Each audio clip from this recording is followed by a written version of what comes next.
Good morning. Guess what day it is? It's March 24th. There are a couple of things going on today.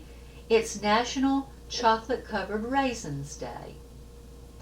It's also International Day for Achievers. So, I'm going to give you some information about achievers.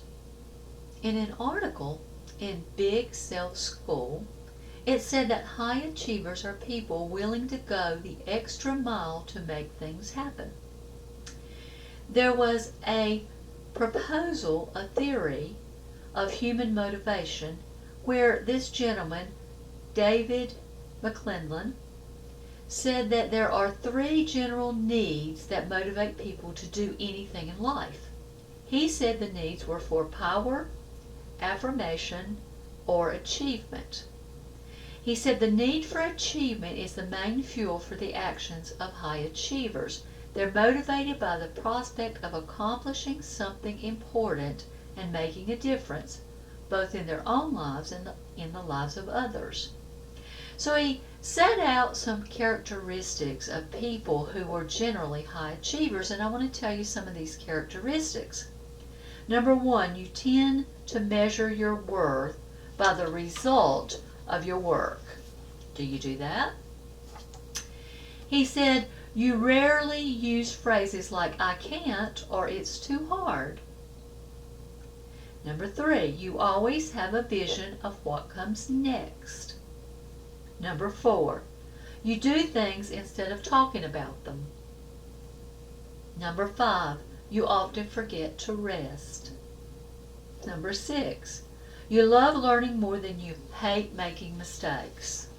That's an interesting one. You know, that really is. You find it easy to focus on something you care about. Now, those were his characteristics of highly motivated people. Now, there's a curse, he said in the article, of high achievers. And this is what he says. There are symptoms. The first one was reliant on external validation. So you find your self-worth not in who you know you are, but in how other people validate you. External validation. You lose sight of what really matters. Sometimes you get so involved in what you're doing and trying to achieve that you forget about the other things in life, love, family, etc. You're never satisfied. You always want to get to that next big thing, that next big achievement. And you're riddled with guilt. You expect to achieve 100%, and when you don't, you feel guilty. And you're afraid of failure. And then sometimes you're alone.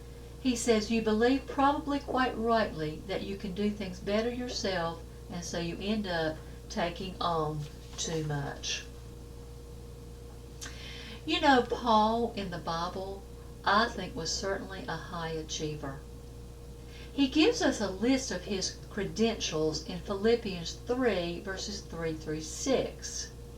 He says, "For we are the circumcision, who worship God in the Spirit, rejoice in Christ Jesus, and have no confidence in the flesh, though I also might have confidence in the flesh. If anyone else thinks he may have confidence in the flesh, I more so.